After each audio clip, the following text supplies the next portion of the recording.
જય માતાજી મિત્રો બધાને। તો આજે અમે જવાના છીએ પોઈસા, આપણે ભારતનું અને ગુજરાતનું સ્વામિનારાયણનું મુખ્ય મથક અને મંદિર, ગુજરાતના નર્મદા જિલ્લામાં રાજપીપળા તાલુકામાં આવેલું સ્વામિનારાયણનું મંદિર। અમદાવાદથી આશરે 170 કિમી અને વડોદરાથી ખાલી 70 કિમીનું આશરે અંતર છે, અને અમે વડોદરાથી જવાના છીએ બાય રોડ।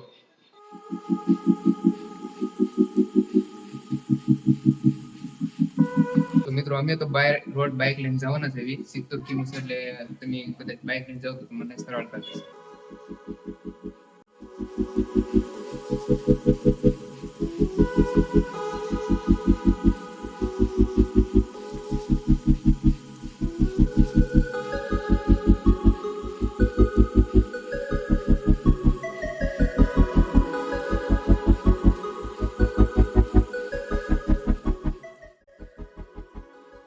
તો મિત્રો મેં તમને કીધું વડોદરાથી પોઈસા 70 કિમીનું અંતર છે, અને આપણે વડોદરા ડભોઈ રોડમાં આપણે ડભોઈ થઈને પોઈસા જવાનું છે। આ છે કપુરાઈ ચોકડી, અમદાવાદ વડોદરા એક્સપ્રેસ વે છે કપુરાઈ ચોકડીથી। અહીંથી આગળ આપણે ડભોઈ રોડ શરૂ થાય છે, ડભોઈ જવાનું થાય, અને ત્યાંથી આપણે પોઈસા ગામ સ્વામિનારાયણ ધામ જવાનું છે। અને મિત્રો આ ડભોઈવાળો રસ્તો ખૂબ જ સરસ છે, કે ખાડા કે એવું કાંઈ છે નહીં, અને એકદમ નવો રોડ બનેલો છે, એટલે તમારે કાંઈ વાંધો આવે એવું છે નહીં। અને વચ્ચે મિત્રો જો આ નર્મદા નદી આવે છે, આપણે ગુજરાતની સૌથી મોટી નદી નર્મદા નદી વચ્ચે આવે છે। જો તમને ખુલ્લું મોટું મેદાન જેવું બતાય છે, આ છે નર્મદા નદી। નર્મદા નદી ગુજરાતના ઘણા ગામડાઓમાંથી પસાર થાય છે, એમાંનું આ એક ગામ છે પોઈસા।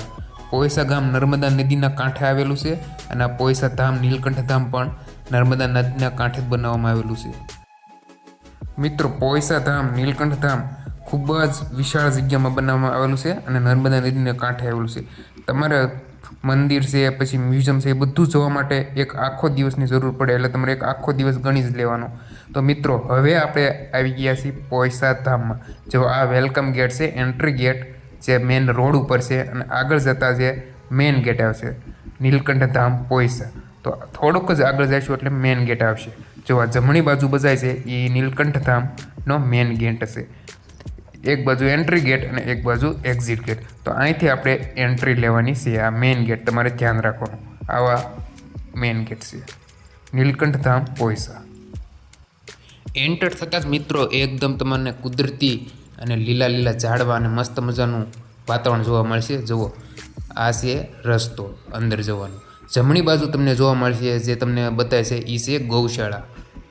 જે જમણી બાજુ તમને મંદિર જેવું બતાવે છે એ ગૌશાળા છે, અને આ છે રસ્તો, બંને બાજુ એકદમ મસ્ત મજાના ઝાડવા રોપેલા છે। આ છે ગૌધામ ગૌશાળા।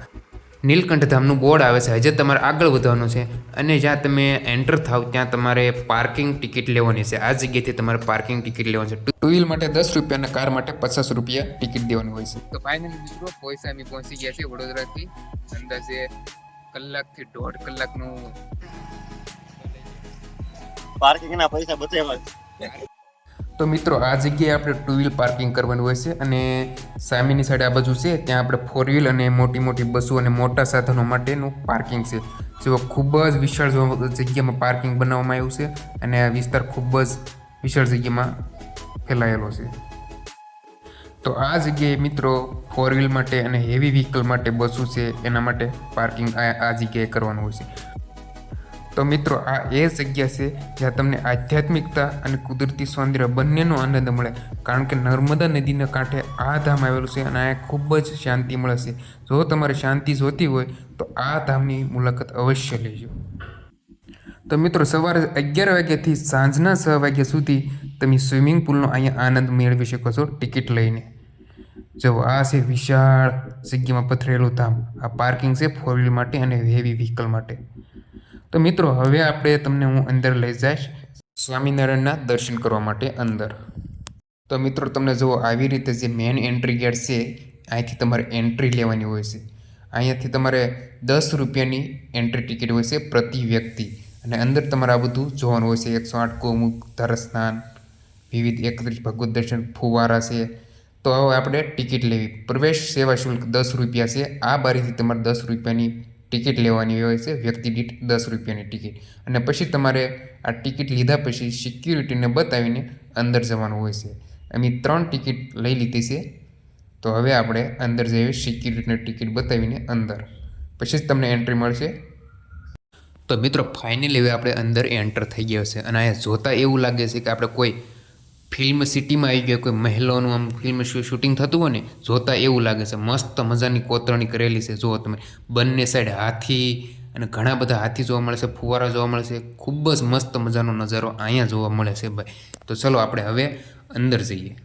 તો મિત્રો આ ખૂબ જ વિશાળ પરિસરમાં મંદિર સંકુલ બનાવવામાં આવેલું છે અને રાત્રિના સમયે જે આ ફુવારા બતાવે છે તેમાં ખૂબ જ મસ્ત મજાનો લાઇટ શો ગોઠવવામાં આવેલો છે. એટલે રાત્રિના સમયે જો તમારે ફોટા પાડવા હોય તો આ જગ્યા બેસ્ટમાં બેસ્ટ છે. તો ચલો હવે આપણે મિત્રો અંદર જઈએ અને જોઈએ કે કઈ જગ્યાએ કઈ વસ્તુ આવેલી છે, કેવું છે, કેવો નજારો જોવા મળે છે. આ જે તમને બતાવે છે અહીંયાથી તે જે મેન એન્ટ્રી લેવાની હોય છે. હવે તમે જે બધું વસ્તુ જોવાની છે જે બધું અંદર જ છે. જો આવી રીતે દરેક જગ્યાએ આવા ફુવારા છે, પાણીની કળશમાંથી, અહીંયા પાણી કળશમાંથી નીકળે છે. મેન જે એન્ટ્રી ગેટ છે તેની સામે જ તે બરાબર સ્વામિનારાયણના દર્શન થાય છે. બંને બાજુ સિંહ અને સિંહાસન પર સ્વામિનારાયણ ભગવાન બિરાજમાન છે. જો મસ્ત મજાના સિંહાસનમાં બેઠા છે. ટૂંકમાં મિત્રો જેવા તમે એન્ટર થાવ એ ભેગા તમને સ્વામિનારાયણ ભગવાનના દર્શન થાય છે. આ જોવા મોટા મોટા હાથી, એન્ટ્રી ગેટ મસ્ત મજાનો બનાવેલો છે અને ખૂબ જ મસ્ત મજાનો સુંદર નજારો અહીંયા જોવા મળે છે. અને આ જુઓ, મારા ભાઈબંધ બધા ફોટા પાડવામાં મસ્ત મજાના મશગુલ થઈ ગયા. કારણ કે મિત્રો આ જગ્યા સેજ એવી, તમે આવો એ ભેગું તમારે જોવાની વસ્તુ તો સાઈડમાં રહે, તમે પહેલાં ફોટા પાડવાનું જ કરો. કારણ કે સેજ એવો સુંદર મસ્ત મજાનો નજારો.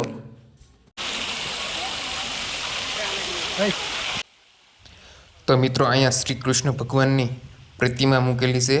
જમણા હાથમાં ચક્ર સાથે ઊભેલા જોવા મળે છે તમને શ્રી કૃષ્ણ ભગવાન. ચારે બાજુ મસ્ત મજાના ફુવારા અને વચ્ચે ભગવાનની મૂર્તિ. મિત્ર જળ એકદમ શુદ્ધ જોવા મળે છે બધા કુંડમાં. અહીંયાને બધા કુંડમાં જળ તમને એકદમ શુદ્ધ જોવા મળશે અને ફુવારા સતત શરૂ રહેશે. તો આ બધો પરિસર છે. મિત્રો તમારા પાસે કદાચ એસબીઆઈ એટીએમ અને તમારે કેશ ઉપાડવાની જરૂર પડે તો અહીં એસબીઆઈનું એટીએમ પણ છે, તમે કેશ ઉપાડી શકો છો. અને એન્ટ્રી ગેટની જમણી બાજુ અને ડાબી બાજુ બંને બાજુ શોપિંગ સેન્ટર, દુકાનો છે એ જોવા મળે છે. તમારે કંઈ વસ્તુ ખરીદી હોય, રમકડા છે, પૂજાપાનો સામાન છે, ગમે તે વસ્તુ ખરીદી શકો છો.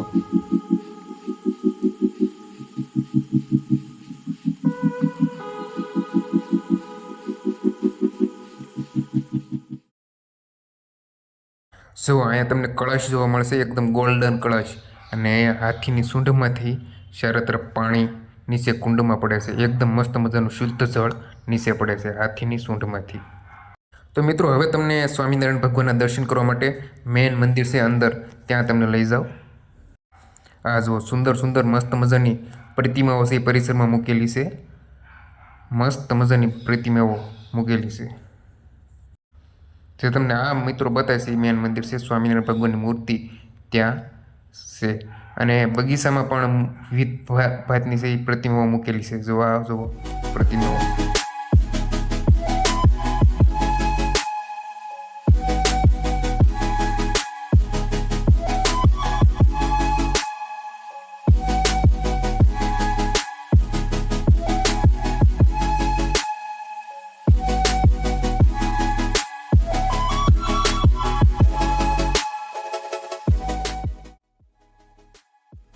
તો મિત્રો અહીંયા છે જૂતા ઘર. તમારે કદાચ બૂટ ચપ્પલ અહીંયા મૂકવું હોય તો આમાં તમે જમા કરાવીને જઈ શકો છો. અમે તો અહીંયા બહાર કાઢી નાખ્યા છે અને અંદર એન્ટ્રી લઈ જઈએ. તો જુઓ, અંદર એન્ટર થતાં આવી રીતે જોવા મળે છે નજારો. મસ્ત મજાનું પાણી એકદમ શુદ્ધ. નીલકંઠ સરોવર છે જે મેન મંદિર છે એની ફરતે ફરતે ચારે બાજુ નીલકંઠ સરોવર આવેલું છે અને જુદી જુદી પ્રતિમાઓ મૂકેલી છે. તો આ છે નીલકંઠ સરોવર. ફુવારા છે અને એકદમ મસ્ત મજાનું શુદ્ધ જળ જોવા મળે છે.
તો ફાઇનલી મિત્રો આપણે ભગવાનના મેઇન મંદિર સુધી પહોંચી ગયા છીએ અને હવે આપણે ભગવાનના દર્શન કરી લઈએ. જો એકદમ મસ્ત મજાનું ગોલ્ડન ટેમ્પલ લાગે એવું મસ્ત મજાનું મંદિર છે અને સામે જ ભગવાન બિરાજમાન છે. જો તમે ભગવાનના ઘરે બેઠા તમે મિત્રો સ્વામિનારાયણ ભગવાનના દર્શન કરી શકો એવું છે. બંને બાજુ LED ટીવી મૂકેલા છે અને સ્વામિનારાયણ ભગવાનનું દર્શાવે છે. તો સ્વામિનારાયણ ભગવાનના મિત્રો તમે ઘરે બેઠા દર્શન કરી લો અને વિડીયોને બને એટલો શેર કરો. તમે ઘરે બેઠા સ્વામિનારાયણ ભગવાનના દર્શન કરી રહ્યા છો.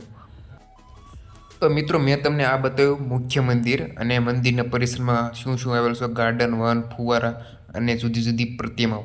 હજી તો ઘણું બધું જોવાનું બાકી છે. જે મેઇન વસ્તુ છે એ છે અહીંનું સહજાનંદ યુનિવર્સ અથવા મ્યુઝિયમ અને એક હજી છે સામે કાંઠે નર્મદાના કુબેર ભંડારીજીનું મંદિર.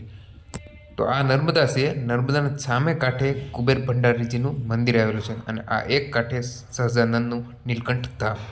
તો મિત્રો અહીંયા 108 ગૌમુખ સ્નાન જોવા મળે છે. અહીંથી તમે સ્નાન કરી શકો છો. ગૌમુખ સ્નાન મસ્ત મજાનું ઠંડુ પાણી હોય છે અને તમે સ્નાન કરી શકો છો. તો મિત્રો મેં તમને ભગવાનના દર્શન કરાવ્યા અને મંદિરનું પૂરી માહિતી આપી અને હવે આપણે પ્રસાદ લેવા જવાનું છે. અહીંયા તમને પ્રસાદી મળશે. તમારે જે વસ્તુ ખાવી હોય, ગુજરાતી થાળી, પંજાબી થાળી, સાઉથ, જે તમારે ખાવું હોય અહીંથી મળી જશે. તો આપણે ગુજરાતી થાળી લેવાની છે અને પ્રાઇસ પણ મારે છે કઈ વસ્તુ કેટલામાં મળશે.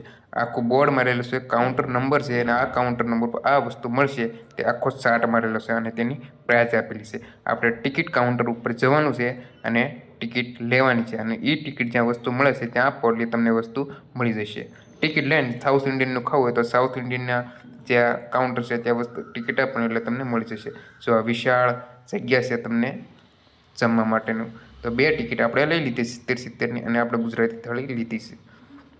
તો આ ટિકિટ લઈને આપણે વસ્તુ લેવા જવાની છે. તો ચલો આપણે જઈએ. અહીંથી એન્ટ્રી છે આ ગુજરાતી થાળી 14 નંબરના કાઉન્ટર ઉપર અને 13 નંબરમાં પંજાબી થાળી દર્શાવી. તો કાઉન્ટર નંબર પણ લખેલા છે અને એ કાઉન્ટર નંબર ઉપર આપણે જવાનું છે. તો મિત્રો હવે આપણે જમી લઈએ અને આ વિડીયોને અહીંયા સુધી રાખ્યો કારણ કે વિડીયો બહુ લાંબો થઈ જાય એમ છે એટલે મેં 2 પાર્ટમાં ડિવાઈડ કરેલો છે, પાર્ટ 1 અને પાર્ટ 2. તો મિત્રો પાર્ટ 2ની લિંક હું ડિસ્ક્રિપ્શનમાં નાખી દઈશ, ત્યાંથી તમે લિંક ઓપન કરીને વિડીયોને જોઈ શકશો. અને પાર્ટ 2માં હું તમને એ પણ જણાવીશ અહીંયા સુધી આવવાનું પણ કેટલો ખર્ચો થશે, ક્યાંથી આવવાનું, કેવી રીતે આવવાનું. તો મળીએ નવો વિડીયોમાં, ત્યાં સુધી જય હિન્દ, જય ભારત.